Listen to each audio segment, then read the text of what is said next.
found the perfect place at Lake of the Ozarks that you're going to want to call home. Welcome to 770 Pershing, Unit 5A. Let's go take a look. This top floor unit at Reflections Condos is a 3-bedroom, 2-bath with vaulted ceilings. This unit comes fully furnished and also includes a 14 by 36 boat slip.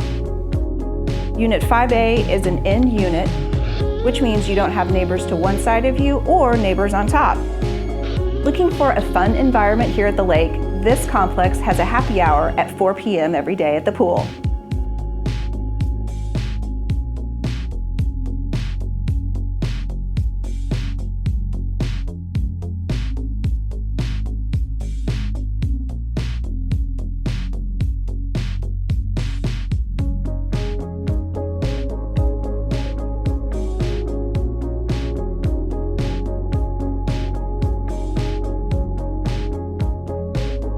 Enjoy your screened-in porch with unobstructed views and enjoy a cocktail while you relax.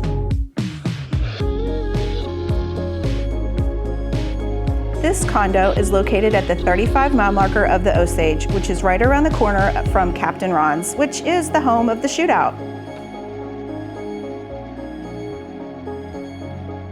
This is Jennifer Wasilak with Signature Realty Group here at Lake of the Ozarks. Thanks for taking a look at this condo with me today. If you've got any questions regarding this unit or any others here at the lake, please feel free to give us a call at 573-302-2322.